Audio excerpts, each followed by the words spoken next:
What's up, Canada? This is Chris Ghana from PureGrainAudio.com. Trivium is on stage right now, kind of warming up the crowd for Slipknot. I'm here with the man who doesn't really need an introduction, a band that doesn't need an introduction.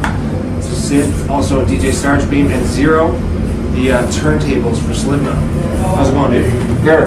Pretty good? So you guys got about 2 weeks left in North America before you head over to Europe for a couple months. You looking forward to Europe? And realistically, what are the fans like in Europe versus North America? Any crazy difference that you notice? Well, in Europe, a lot of the time we're doing like large festivals, so it's like it's festival season over the we're going to, so it's like a whole different animal when you're going to do a festival season in Europe as opposed to doing a normal tour in Europe. Right. So there's going to be thousands upon thousands and thousands of seas of insect people crawling over each other at the shows. So you can't really compare, I guess, this type of tour with what you're going to be doing there. Totally different. Yeah. Cool. Are there any? You guys have toured like all over tons of times. Are there any things in Europe that you dig specifically that you're looking forward to doing? I have family there in England, so I can see my family that I look forward to. Nice. In early July, you guys are going to be playing about 3 shows with Metallica. You guys actually played with them before, and Yeah.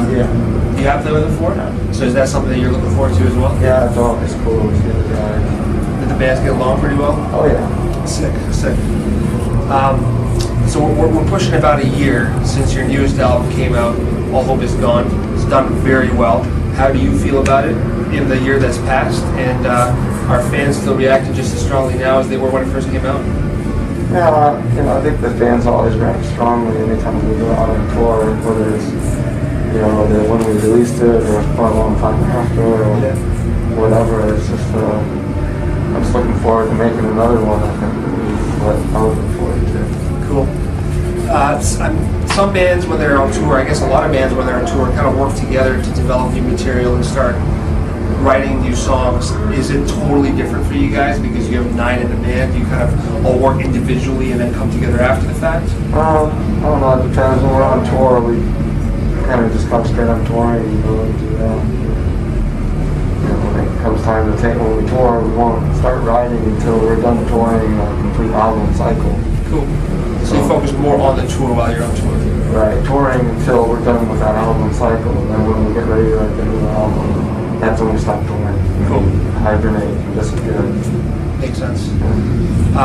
With this new record, when it debuted, you guys also seem to debut new costumes and new masks. How did the idea come about? Is this something you've done for every record, or was this just totally new? I don't know, I always like to change it myself because it's always good to evolve. Yeah. Everyone's kind of welcome to do what they want, but everyone seems to evolve together in some way, shape, or form. Cool. That's actually kind of my next question is, with the costumes, do you guys do them as a group, or are the masks more left up to a total personality? So totally individual. With this last record, you worked with a producer, Dave Portman. Dave Portman? Portman, sorry. Yeah. What was it like? Was, I guess, the general consensus from the band, did they have the same feelings towards working with a producer? Was it totally different for everyone involved? I didn't feel like he was really doing anything. Is that how everyone felt, or just yourself? Not everyone, but I'd say maybe the majority. So I guess at this point in your career, it's almost like you probably could have done it yourselves. You felt it was redundant? Yeah. That's the title, produced by Slipknot and Dave Portman. The show on there as producer. It's true. It was kind of a legal thing, He didn't want to let it go, and it was either pay him or get it done or whatever. Yeah. Chose the easier way. Makes sense. Last question. I don't want to keep you. Once you sign a contract, you can't kind of go without. No reneging. No reneging. You know what I'm saying? And not if the other person doesn't want that balance. Definitely. With this record, a lot of the press has been saying that you guys chose to do your heaviest record ever and also your most experimental at the same time. Do you feel that's true? And if so, what are kind of the elements that you used to make that possible? I don't know. I think every album we make is always like the best in the bag.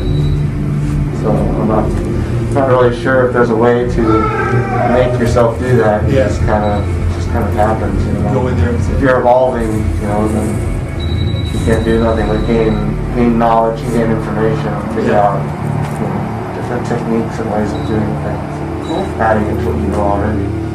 And so I guess the next year or so, you're just going to be continuing to tour off this record, and then eventually go back to the hibernation and writing, like you said before. Yeah, pretty much. Everyone kind of takes a break and does their own thing for a while, and then when we all get bored of doing that, we just kind of get back together.